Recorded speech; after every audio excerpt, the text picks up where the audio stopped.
মানুষের জন্য কাজ করা, মানুষকে সহযোগিতা করা, রূহকে যে কিভাবে জিন্দেগি দেয় আপনি কল্পনাও করতে পারবেন। আপনি লাখ নফল নামাজ পড়ে রূহকে যে গাজা দিতে পারবেন না, সেটা এক ব্যক্তিকে 5,000 টাকা দিয়ে সহযোগিতা করে আপনি অত জিন্দেগি দান করতে পারবেন। মানুষের জন্য কাজ করাকে আমাদের ধর্মের মধ্যে আজীব এক স্থান দান করা হয়েছে। এই জন্য দেখবেন সুফিয়ায়ে কেরাম, ওদের দরবারে ওনারা জিন্দা থাকতেও, ওনারা দুনিয়া থেকে চলে গেলেও মানুষকে খাওয়ানো, গরিবকে সহযোগিতা করা, এটা সুফিয়ায়ে কেরামের ধর্ম, এটা নবীদের ধর্ম। আমার নবীদের কাছে, আমার নবীর কাছে কোনো কিছু আসার আগে নবী দিয়ে দিতেন। আল্লাহর ওলিরাও পকেটে আসার আগে দিয়ে দেন। আমাদের চট্টগ্রামের এক ওলি হযরত জিয়াউল হক মাঝভান্ডারী, উনি একটু মজজুব টাইপের ওলি ছিলেন। মজজুব বললেও ভুল হবে। উনি একবার বন্ধু বান্ধব নিয়ে আসতেছেন, একজনে 50,000 টাকার একটা বান্ডিল দিছে, 50,000 টাকা।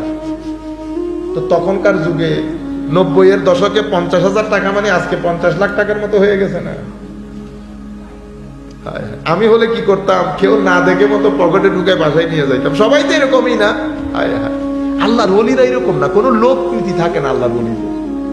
উনি 50,000 টাকার ওই বান্ডিলকে একটা জঙ্গলের মধ্যে মানুষ চলাচলের রাস্তায় ফেলে দিয়েছে।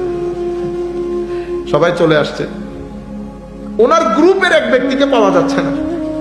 হুজুর হেসে বলতেছে, তুলতে গেছে। কি গেছে? তুলতে গেছে। কয়ে বুঝে নাই, আমি কিন্তু টাকা যার জন্য রেখেছি সে নিয়ে গেছে।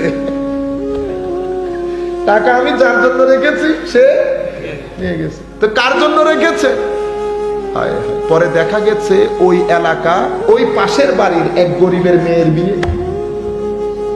উনি ওই দিক দিয়ে গরু নিয়ে যাবেন চড়ানোর জন্য। তো সেই গরু নিয়ে গেছে, টাকাটাও পাইছে, মেয়ের বিয়ে টাকাও জোগাড় হয়েছে। আল্লাহ মেয়ের বিয়ের টাকা এভাবে জোগাড় করেনি। তা আপনারা বলেন টাকা ভূতে জোগাইছে?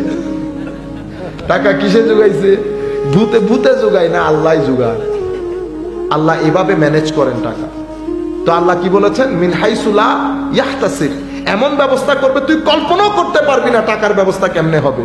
তো মাওলা আমার কি করা দরকার? কত দুনিয়া বাদ দে, তুই শুধু আমার ভয়, ভীতি, খৌফ, খশিয়ত তোর মনের ভিতরে রাখ, সবকিছুর ব্যবস্থা আমি করব। সুবহানাল্লাহ।